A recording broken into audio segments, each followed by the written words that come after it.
पास कोई संतान नहीं। गुरु वशिष्ठ के सुझाव पर महाराज दशरथ ने पुत्रेष्टि यज्ञ किया, जिसके प्रभाव से 4 सुंदर राजकुमारों ने जन्म लिया।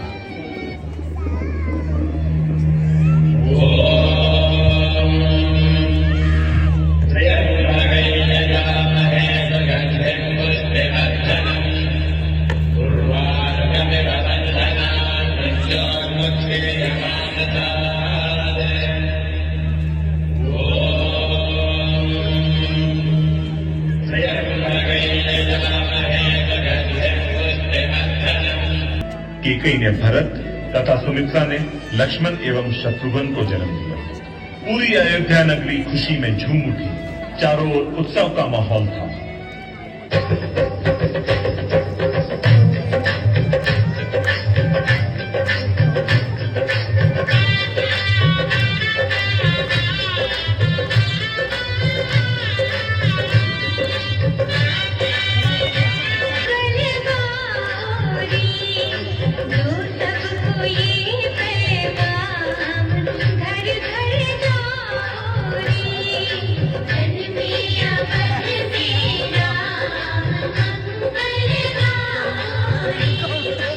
लगा और चारों बालक सभी कलाओं से युक्त बड़े हो गए।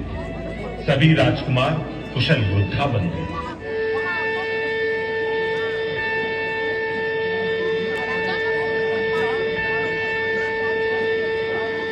सावधान, महर्षि विश्वामित्र सभा में पधार रहे हैं।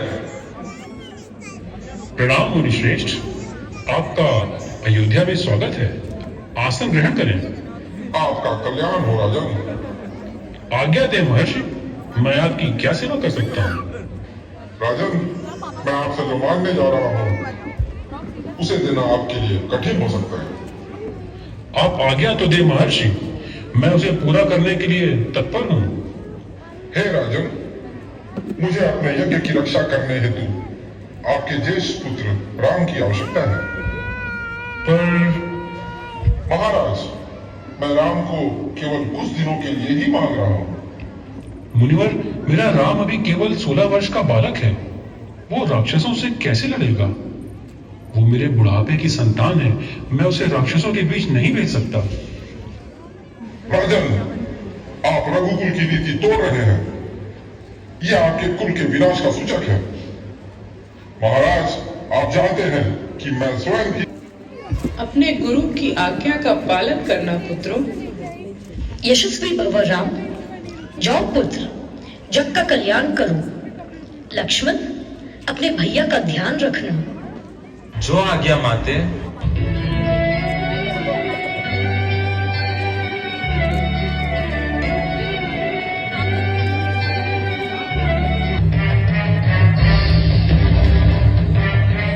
देश विदेश से आए गुरुजनों, राजाओं और राजकुमारों, आपका मिथिला नगरी में स्वागत।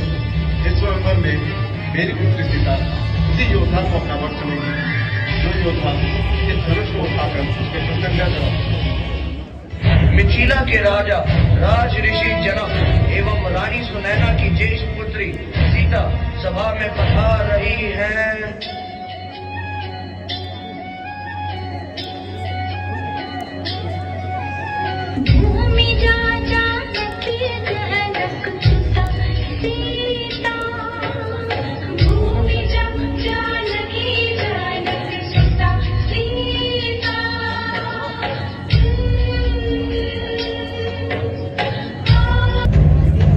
मेरा बल ही उतना पर्याप्त है कि धनुष मेरे लिए कोई चुनौती है ही नहीं।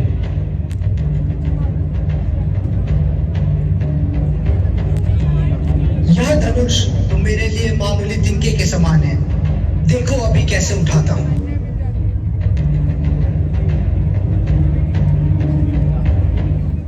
बहुत से राजा आए और चले गए, पर उस दिव्य धनुष को कोई हिला भी नहीं पाया। तभी वहां रावण आया। मैं लंकेश रावण, जिसने स्वयं कैलाश पर्वत को उठाया हो, मेरे होते हुए मेरे आराध्य शिव का धनुष और कौन उठा सकता है?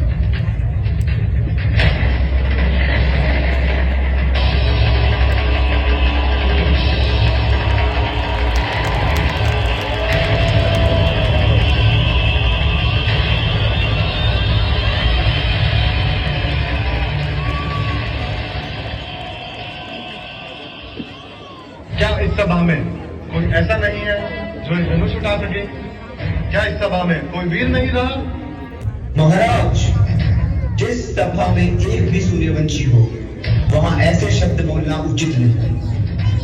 अगर मेरे भैया की आज्ञा हो तो मैं इस पूरी धरती को हिला सकता हूँ। मैं किसी का अपमान नहीं करता। अगर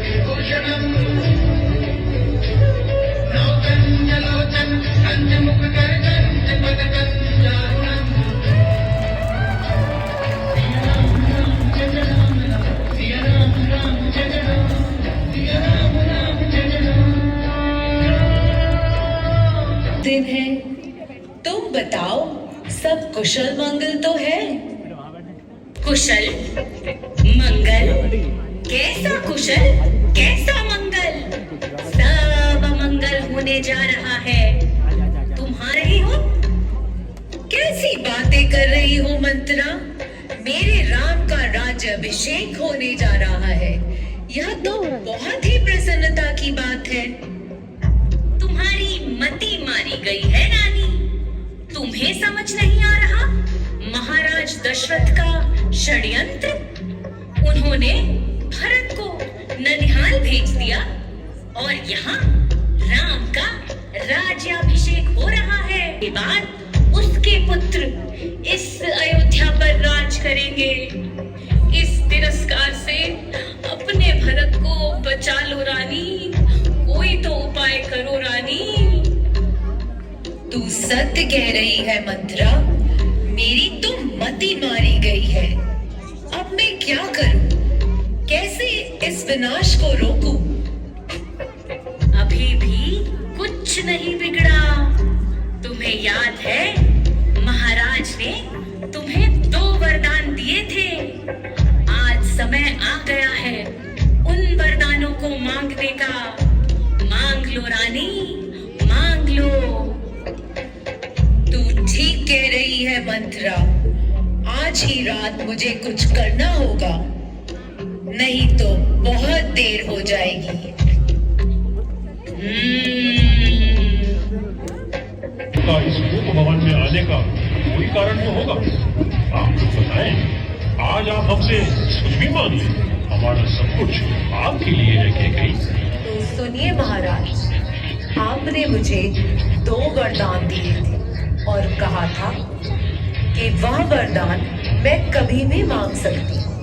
क्या है महारानी, रघुकुल में वचन का पालन सदैव किया जाता है। तो राजन, मेरा पहला वरदान है राम की जगह मेरे पुत्र भरत को अयोध्या का राजा बनाया जाए और राम को 14 बरस के लिए वनवास भेज दिया जाए। राम को वनवास?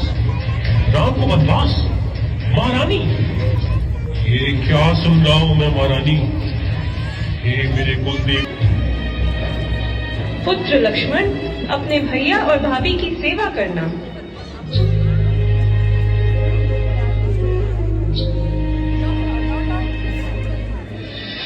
रघुकुल